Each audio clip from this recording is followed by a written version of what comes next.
It says I'm live. Okay.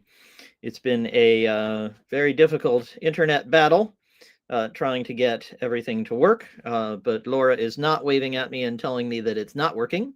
So I assume that means it's working. Maybe Laura can give me a thumbs up or a thumbs down so I know. Thumbs up, 2 thumbs up. Excellent. It must actually be working. The live streaming is sometimes a harrowing experience. That's what I was having this afternoon. Okay, so you've come to the right place. This is the Squirrel Squadron weekly event, my free event, in which I give back to the community. I let you guys know some of the ideas and challenges and suggestions that I have for you out there in the Squirrel Squadron. And today we're going to be talking about sprint reviews and why we should get rid of them. So that's our topic for today. If you were coming for some other purpose, this would be a good time to go somewhere else. But if you're here to discuss sprint reviews, Scrum, Kanban, technology topics of that kind, well, you came to the right place. So Laura will put up her very nice scrolly bit here, her crawler that tells us about the events that are coming soon and topics that we're discussing. For example, I've been having a great debate with a colleague in the squadron who is, I believe, in India, and he's been telling us all about maintenance and why you should be paying attention to kind of having a, well, in Britain we call it an MOT. In America, I think you call it the DMV. I'm not sure, but it's the checkup on your car. Well, you should have the same kind of checkup on your technology. So we've been talking about how to do that and deal with regulators and artificial intelligence and lots more things. Coming up in the next couple weeks, we have an event next week on delegation and making sure that the delegation doesn't come back and whack you in the head. Often people are delegating something, telling someone else to do something, and actually they wind up doing it themselves. So we're going to talk about how not to do that in a technology team or elsewhere. And what's wrong with vibe coding? Everybody's talking about how you can use AI to write all your programs. We're never going to have any programmers. Again, that's completely wrong. So we'll talk about why that is, what you can do instead. And I was just talking today with a head of operations at a investment manager, somebody who's managing lots and lots of zeros in their Excel spreadsheets. And what we concluded was that AI was going to be a tremendous help to them, but not in the way you think. So not writing the code for you, not taking orders at McDonald's, which was leading to people getting bacon ice cream, does not sound like the right kind of thing. So that's the kinds of things that are coming up on the Squadron, my free community. You can join anytime. That's at squirrelsquadron.com, which is down there somewhere. If you're listening on the recording, hello to the recording. We have folks around the world, Australia, Western United States, all kinds of places where you're sleeping right now, or maybe having your morning coffee.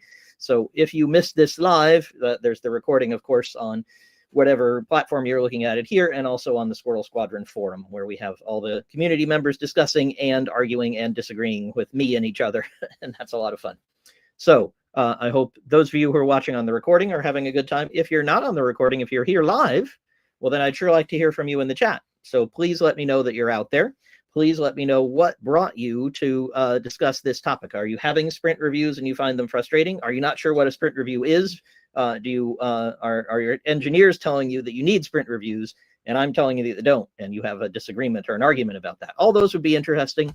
I'd love to hear from you on any of those topics. Just stick it in the chat and I will look at it. I also have questions and chat messages from the folks who couldn't be here. So I'll be layering those in and we'll try to answer those questions. Okay, well, let me start with a couple of stories.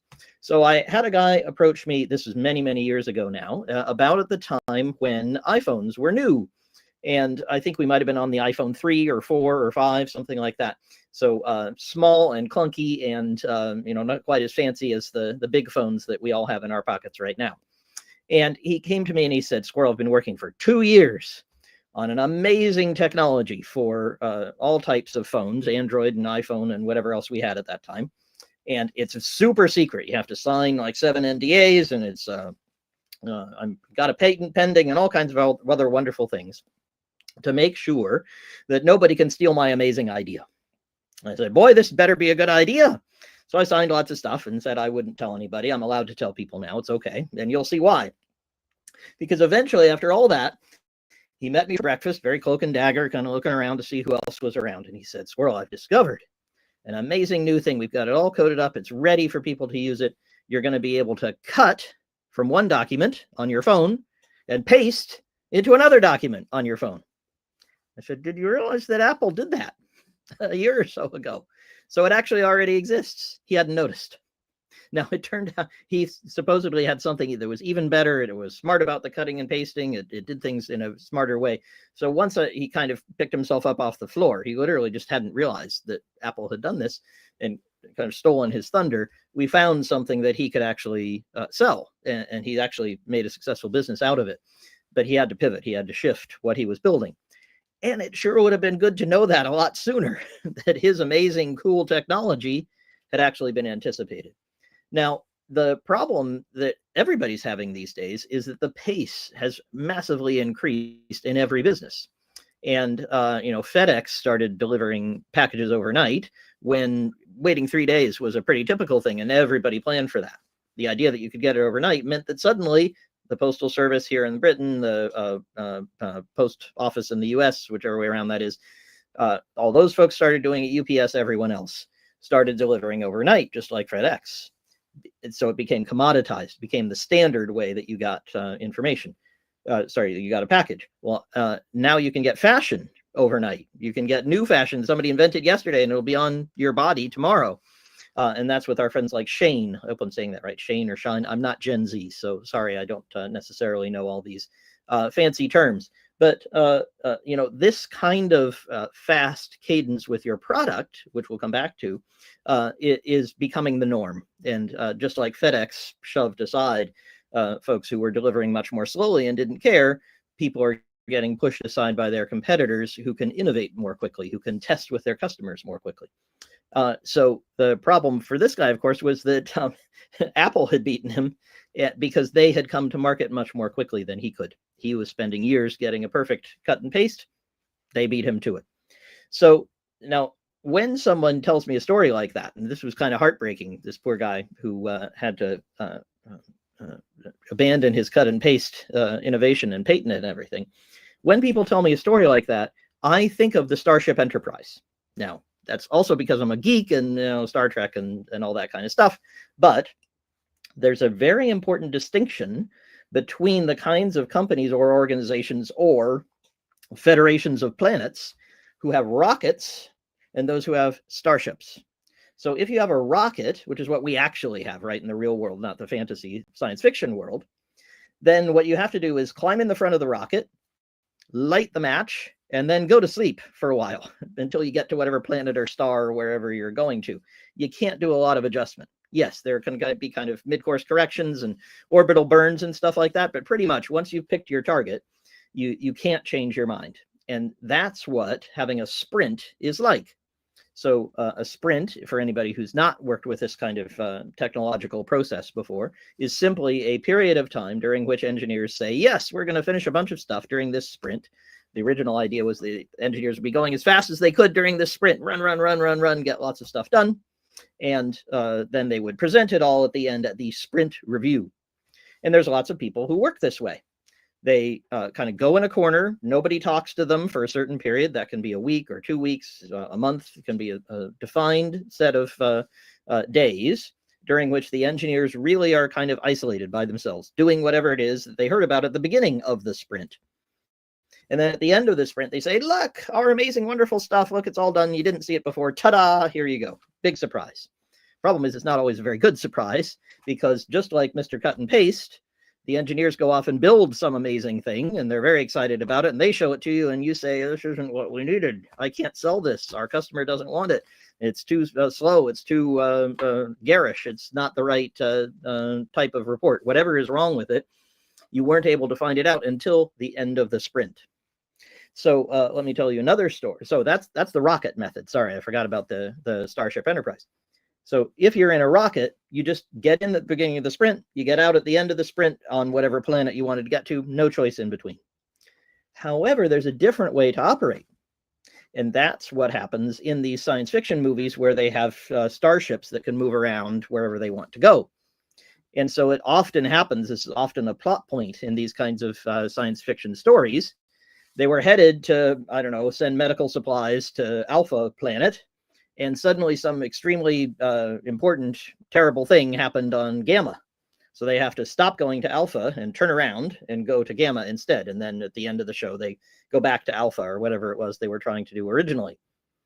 You can't do that in a rocket. You can't do that in a sprint because you're committed at the beginning. And actually, if you read some of these Scrum materials, they make quite a big deal about not breaking the sprint. Some of you may have heard that term from engineers or product people saying, oh, no, wait, we can't get this new requirement, this new idea, this new feature, this request from somebody. We can't fit that in. It has to wait till the next sprint because we can't break the sprint. What they mean by that is we can't get out of the rocket. We're stuck in here, we're welded into our tin can. And when we get to the next planet, that's when we could change our minds and go someplace else. Now, there's nothing wrong with rockets. In fact, that's the only thing we have, even Elon Musk. Puts his Tesla in the front of a rocket and sends it off into space, right? He does not have, no one has invented the actual Starship Enterprise, not in the space realm.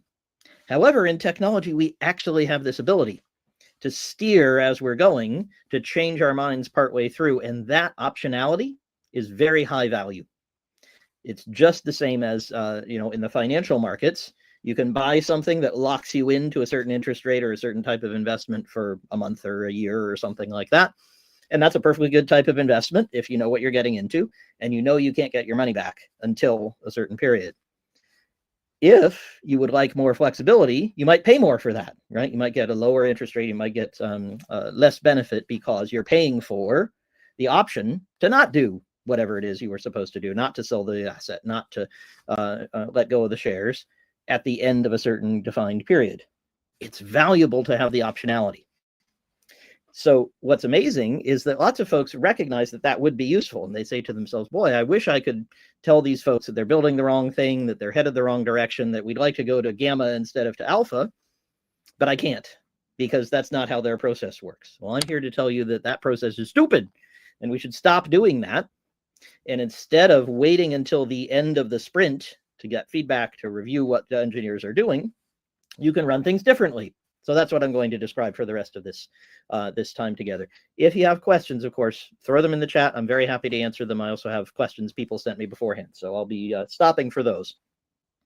But let me suggest a couple different ways that you can adjust your rocket or your spaceship in flight while it is going. And I'll start with one that's quite radical. Some of you who know me well, and a couple of people asked questions on this topic, you'll know that one of the things I'll talk about is actually getting the software done faster. That's something you can do, but I won't start there. I'm going to start with something that could help you adjust what the engineers are doing all the way through whatever their period is, whether that's a 2-week sprint or a 1-month delivery period or something else like that. They have a deadline in a quarter. Whatever it is that the engineers are thinking and delivering, whatever cadence they're on, you can intervene more quickly. Whether you are a technical leader like a CTO or a head of product or a VP of engineering, or you're a completely non-technical person and you say, I just want to know what those engineers are doing. I want to give them some feedback, make sure they build the right thing that I'm paying them for at the end of the day. Of course, your company is paying for a result. Are you getting that result? Do you want to wait until you've gotten to the other planet? Do you want to wait for an entire 2 weeks or month or even longer before you know whether your investment is valuable? You wouldn't if it was a financial investment, and you shouldn't when it's a technological investment. So I'm going to give you something radical to do. And that's something radical that you can do even if you never write a line of code, you're not technically minded, you have everything outsourced, you have IT teams that do everything for you. That's wonderful. You can still influence what the engineers are doing. You do not need to wait until the end of the sprint. And here's a way that's very surprising. It's called reading code. Now, if you go and ask engineers what it means to read code, they say, well, yeah, I read code all the time. I write software programs and I do a certain amount of that, but much more of my time is spent reading and understanding what someone else wrote, or these days, an AI wrote. And once I can understand it, then I can use it in a different way, adjust what I'm doing, and change things. So reading code is a very common, frequent occurrence among programmers. It also should be among non-programmers. So if you're a non-programmer, and we love folks who are not technical in the squadron, we bring tech and non-tech people together. So those of you who are non-technical, you might be thinking, oh my God, I've never read any code. I don't really know what I'm reading. I don't understand what to look for. I don't know what's happening. Don't worry. what you can do is actually read a certain section of the code, which is really quite comprehensible.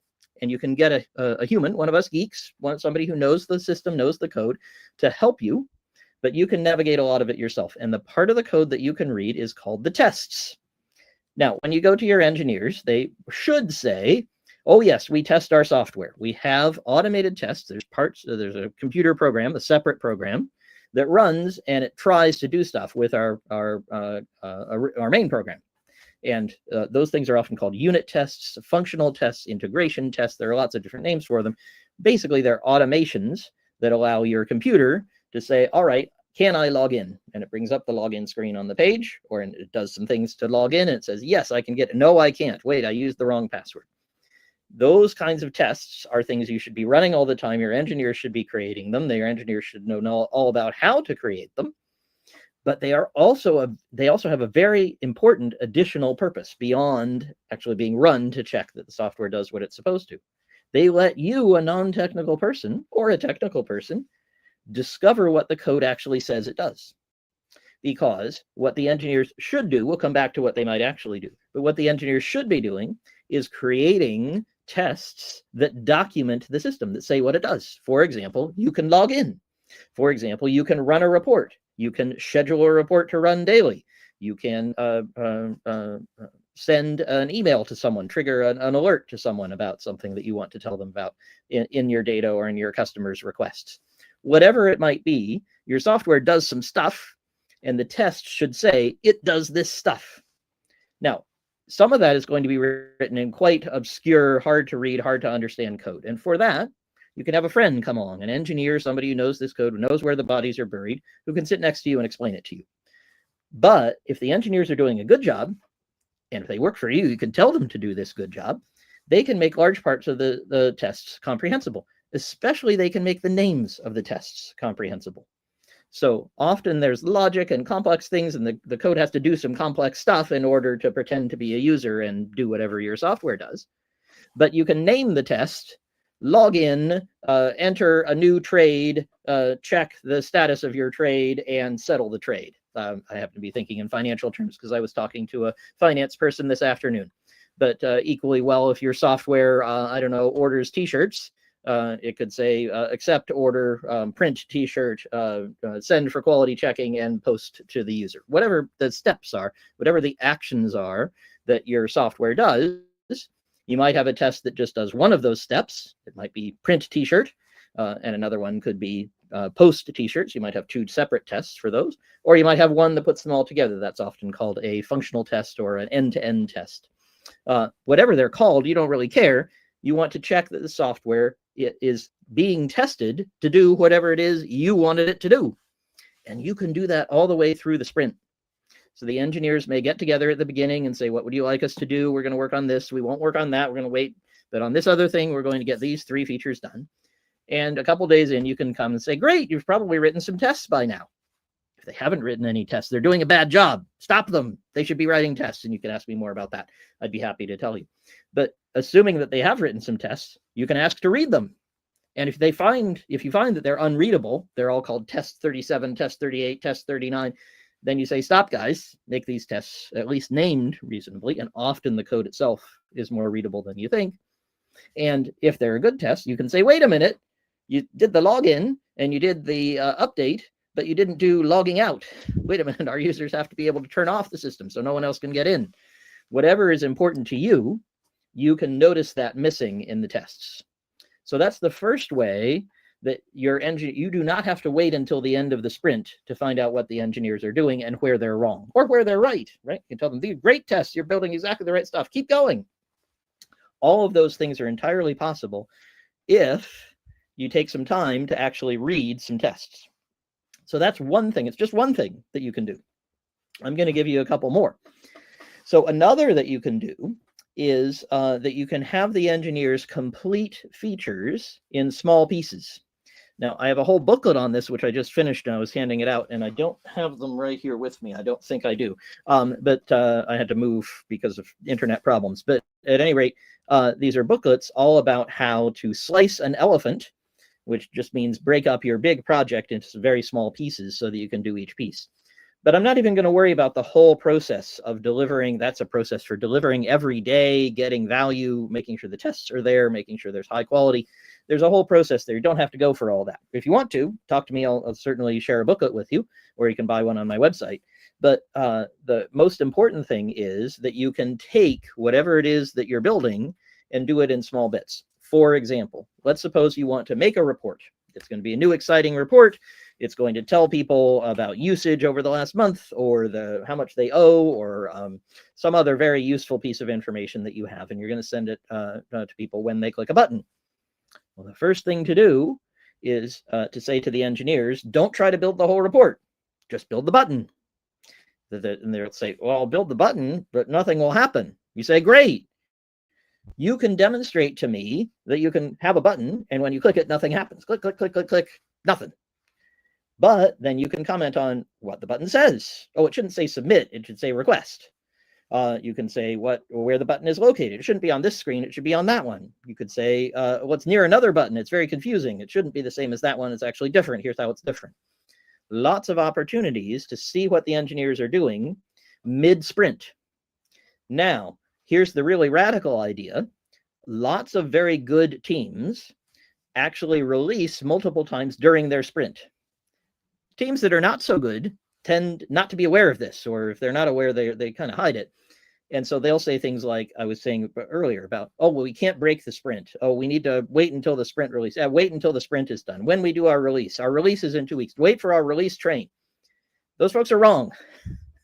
Unless you're building a nuclear power plant, or you're actually taking a real rocket to Mars, you are not in a situation where there's human factors and high regulation and so on, the kinds of restrictions that make that stuff difficult. You almost certainly, I think probably zero of the people watching this are in the situation where they can't. You almost certainly are in the situation where you can actually release those changes. You don't have to wait till the end of the sprint. And therefore, you could review them more quickly. It may be that you release them to a test environment so people internally can look at it. You can label them beta, or put them behind what's called a feature flag, so that certain users can have it turned on, but most users don't see it. Users might be a little disturbed by having a button there that you click and nothing happens. But you tell a couple users, hey, we're doing some experiments. Don't be surprised if buttons don't work, but we'd love your feedback. And they come back and they say, I wish that button worked. Here's what I want it to do. And you write that down frantically, and then you go and do that. Or you disagree with them and you tell them what you're going to do instead. But you get all kinds of feedback from actual customers. And you can do that in the middle of your sprint. Now, some people asked me questions when I proposed this topic. They said, Squirrel, are you going to attack these different procedures, these different methods? Well, there are reasons to attack some of the methodologies, but I'm not doing that today. If you are using any kind of methodology, and there's about a zillion out there, things like Scrum and Kanban and ShapeUp, and probably 100 others I can't think of. SAFe is another kind. Whatever you're using, you can keep using that. Keep doing the things like having a sprint, having a grooming session beforehand. I've said bad things about some of these things before, and I'm happy to suggest better alternatives if you want. But you don't have to change any of those things. But for God's sake, stop having a review at the end of the sprint, because you don't have to do that. What you could do instead is these techniques that I'm talking about. I got one more to come. And these techniques allow you to review while the sprint is going along, while people are writing code, while people are working toward whatever unit of work they want to get done. You can say, thanks, you're only a quarter done. Could I see that quarter? Could I see that bit? Can I read the tests? And can you build it in a way that allows me to see progress at each stage? Now, I'll just say one important thing about this. I don't want to dwell on it, but I've said a lot about this in terms of this elephant carpaccio method of delivering quickly. It's very important to build the slices the right way. In other words, the engineers will say, great, you want to see how we're doing? Perfect. How about you look at this wonderful database table? And you look at it and you say, I don't know anything about databases. I don't want to know about them. I want my pretty report, please. And that's not very helpful. So when they slice that way, they slice it into pieces, and each piece is a piece that's only loved by technology geek-enabled folks. You haven't done it successfully, because then you're not able really to check it. You can't check it with a non-technical person's eye. You can't get a business expert. You can't get a customer to look, because they don't know what to look at. However, let's stick to that report example. One thing I've had tremendous success with is building reports that aren't done. And you can do the same thing with screens and with processes and workflows and all kinds of other stuff. But let's stick to a report. And so after you've built that button that doesn't do anything, remember that one? Well, you can get feedback on that, and then you can actually have a report come out, and it'll show you a wonderful report with no data, right? So every cell is blank. Now, what value does that have? Hey, I pushed the button, I got a report, doesn't have anything in it. How useless? Not useless. Because you can then ask people who are experts or your customers or anybody else, do I have the right columns? Do I have the right labels on the rows? Is the report the right width? Should the cells be wider? Did you want it in Excel or did you want it on the screen? Lots of questions that you can get answers to and get much better understanding. Just like Shein might put out 5 different t-shirts and they only keep the one that people actually buy, right? They might even only manufacture the one that people buy. And you can do the same kind of thing if you slice appropriately. So you do the, remember our steps. So we were going to do the button that doesn't work. We're going to do the report that's blank. Then we're going to do a report with maybe 1 row of data. And maybe it's a fixed row. Maybe it's always the same. It's always for Squirrel. You know, it's always his information. And you say, well, is that the right data for that row? Obviously, none of the other rows are there. Hang on, we're working on those. We're not done with the sprint yet, but we'd like your feedback on this first row. Is it close to right? Oh my God, column C is totally wrong. And you'd much rather know that on day 3 than on day 14 or 21 or 28. Okay, so I hope I've convinced you that you can break a big project, something you might be working on in a sprint, into small pieces. You can look at the tests. You can look at the outcome if you slice it. Now, I'm going to say more about some tricks that are related to that, but let me come to some of your questions first, because there are questions here on the screen. There are questions in the forum where people have brought their questions ahead of time. And I'm just going to get a mix of those and see what I can do with them. So someone asks, let's see. Roland asks, how do I satisfy the business's requirement? Hint, Roland, don't use a requirement.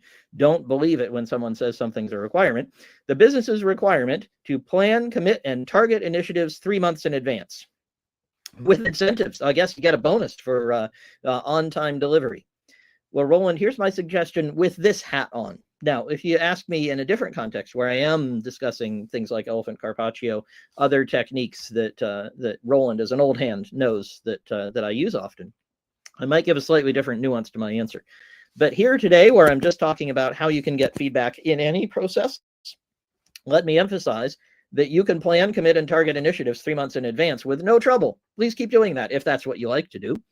There are some alternatives, and you might consider things like the glide path method that I use, which I'm writing yet another booklet. But if you're going to stick to that process, you can do that and get feedback along the way.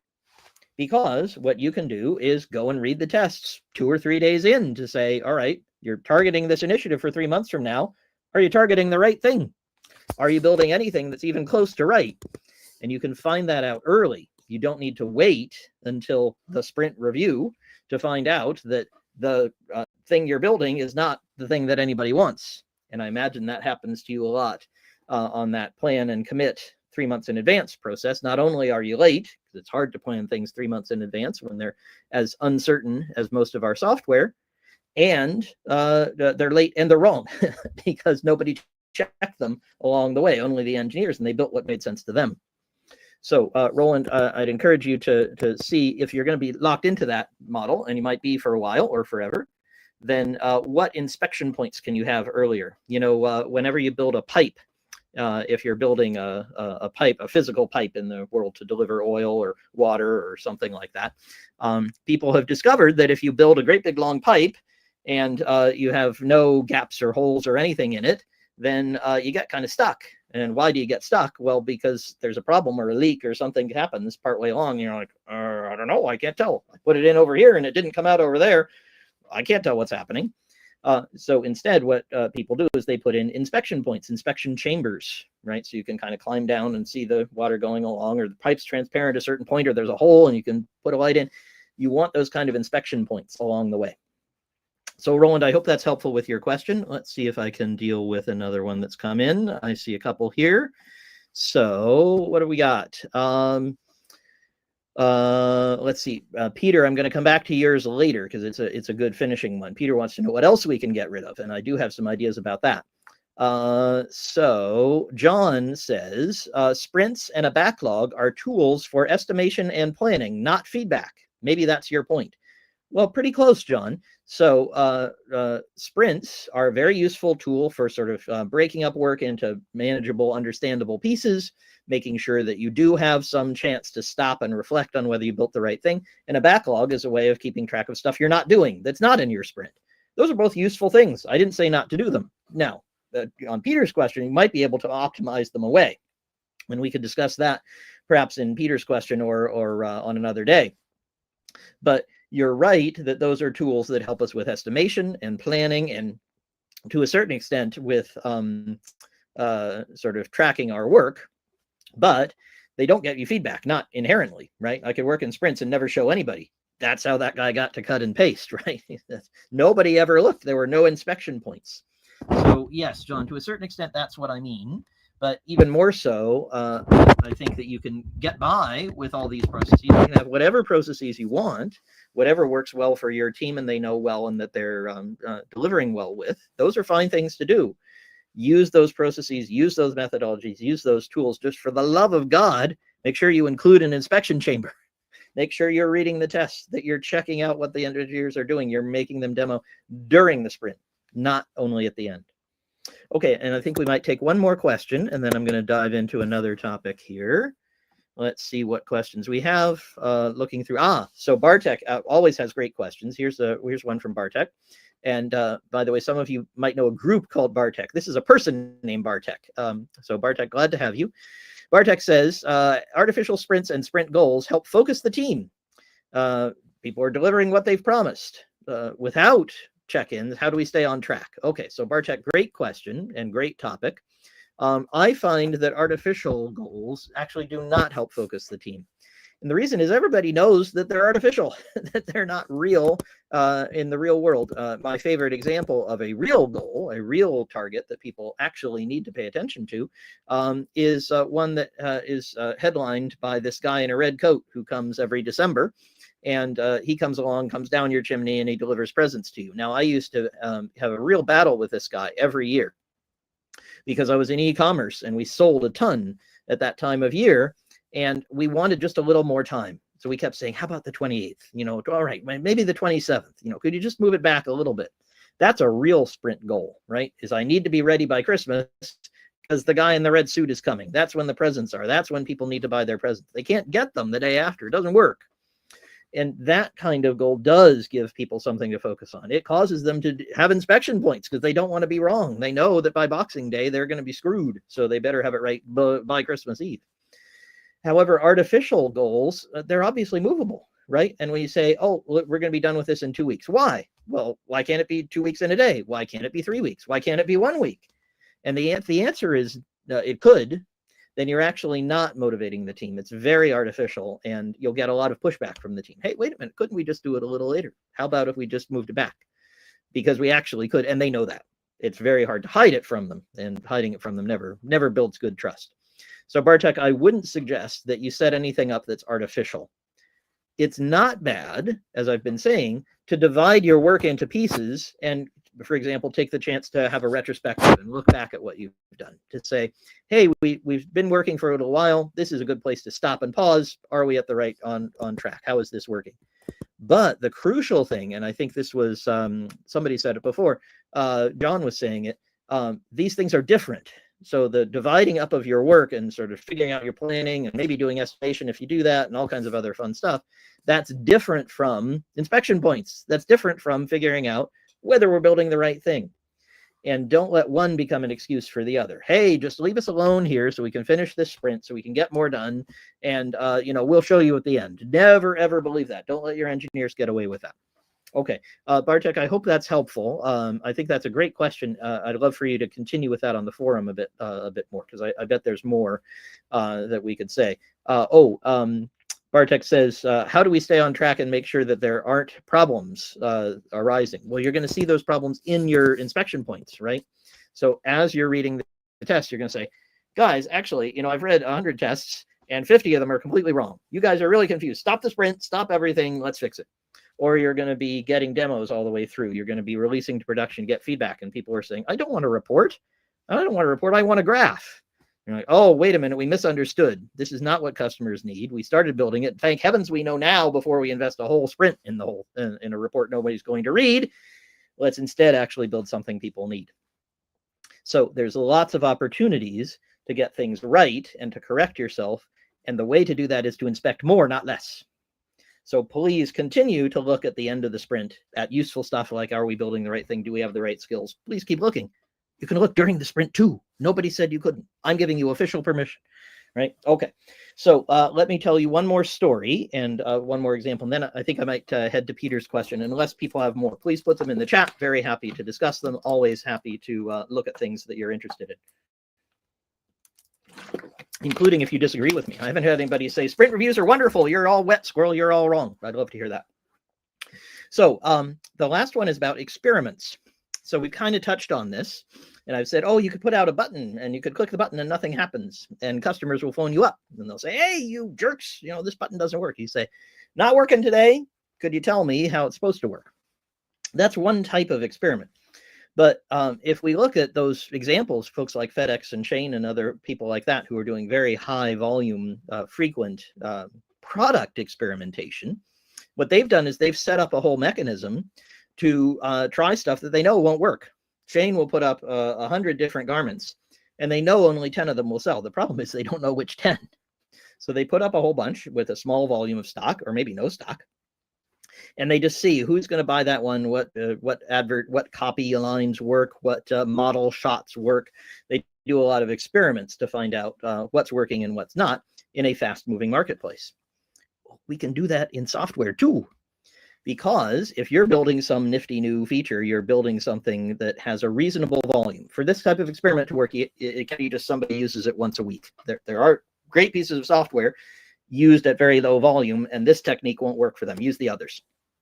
But if you have reasonable volume, i.e. you have people using it and logging in pretty frequently, you know, at least maybe 100 a day, something like that, different user journeys, people are trying stuff. Or you can manufacture it, right? Pay some people to do that. There's lots of different ways to make that volume happen. But if you have that volume, then what you do is you say, well, hey, 10% of you are going to get this, and 10% of you are going to get that, and we'll see which one of you buys more. Or the control group, right? Neither one worked. They both made it worse. And the control group was better. That happens often in experiments too. And if you think of your software as being a series of experiments, product-led, driven by things customers are asking for and you think might work, and you have a hypothesis, I think customers will want a red widget, not a blue one. Put some red widgets on your website, and you don't have to wait till the end of the sprint to do that. So I have a wonderful client in the education market. I won't say more about them, but I can. If you want to hear about them, ask me. And they have, guess what, when school is in session, an awful lot of people coming through their product and using it for all its different wonderful educational purposes. And they came to me and they said, Squirrel, we don't seem to be able to change anything, and we have new ideas, but you know, we can only try them once a quarter because that's when we release. And I said, actually, you know, I think you could do a lot more experiments. So we set up a mechanism by which they could come up with a new experiment, put it live to a small percentage of users, enough to give them meaningful data, try it out, see how it works. Do people read more? Do they use the system more? Do they do more with the product? And if they do, hey, that was a successful experiment. If they don't, it's also a successful experiment. That's called a successful experiment with a negative result. If we go back to the clothing example, nobody wants a little purple polka dotted dress. Nope, they want little black dresses. What a surprise. Okay, we proved that with our experiment. Now we know that this type of clothing is the type that we should sell. And I have a client in this education space who now runs typically almost every week 8 to 10 experiments. So they'll try several new things. They will run them through. They do it in the middle of their sprint. They don't wait till the end, or it's been reviewed till it's been checked and so on. They get it live to a small group of people. If it doesn't work, that's okay. They've planned for that. They figured out what will happen if a few people can't get the textbook or the educational information that they were looking for. That's okay. Nobody's harmed. Instead, they make sure that they get that product out there in the market so that people can say, not for me. And that's a successful experiment. So I just encourage all of you to consider ways of setting up your market and your product offering, and of course also your software. So you could have an idea this morning and say, I think we should have green widgets. And you come in, you figure out how to make some green widgets, you put them up on the website. Does anybody buy them? Easy question to answer. And if you're operating in that way, again, you don't have to wait for the end of the sprint. The experiment does not have to be the same length as your engineering cadence, the time when you might look back at your product, or the time when you might run your shape up process or your sprint plan, or whatever it is that you might be running, whatever methodology you're using. Okay, well, I hope that's helpful. I don't see any new questions, but I did want to get to Peter's question, so let me see if I can do that. So Peter says, are there any other Agile ceremonies that can be optimized away? Well, I would certainly say that anything that's called an Agile ceremony sounds like something we should all run away from as quickly as possible. A ceremony sounds very ritualized and unlikely to be questioned. I'm not sure we're going to get full value from a ceremony. But let's give Peter some credit. I'm sure Peter is thinking of some of the things people tend to call ceremonies. And these are things like, I've mentioned a few: retrospectives, daily stand-ups, grooming sessions to figure out what to build. There's a whole bunch of these different tools. Then Peter's question, which I did not plan for, I didn't know it was coming, but I love the question. Peter's question is, can we get rid of some of those? Hey, Squirrel, you're telling me I don't need a sprint review. What else can I get rid of? Well, I think that could be its whole own session. And Peter, I hope you ask more questions on the forum or in a future event about that.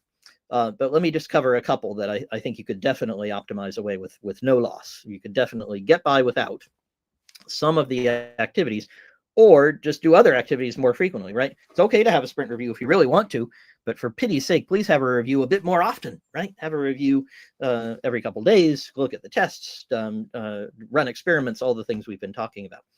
Now, Peter, I would not want, let me start with things I wouldn't get rid of. Daily stand-ups, I think, are really valuable, and people kind of forget the idea of standing up is that you stand up, right? This is called standing up. That's what standing up looks like, and it makes your feet hurt, so the meeting is short. So with that proviso, I think daily stand-ups are very useful, and we could go into them in much more depth. I'd love to have a discussion, start a thread on the forum, and I'm happy to talk more about it. But the basic idea is that if you're standing up once a day, coordinating with other people, building something together, hey, presto, maybe you're experimenting, maybe you're demoing and showing off what you're building, getting feedback. Nothing wrong with that. So I would keep that one. But I'm definitely not a big fan of grooming sessions. These, if you don't have them, count your blessings, because they get the whole engineering team together, and instead of actually going out and experimenting and trying code and meeting customers and getting feedback, they're busy trying to guess exactly what the requirements are. And so they're writing down great detail, and they're refining and figuring out what each thing means. I've had teams have sort of 3 or 4 of these kind of pre-build ceremonies, and they're spending an awful lot of time trying to get everything right. I would much rather have a lot fewer things right, a lot more experiments that are successful with a negative result.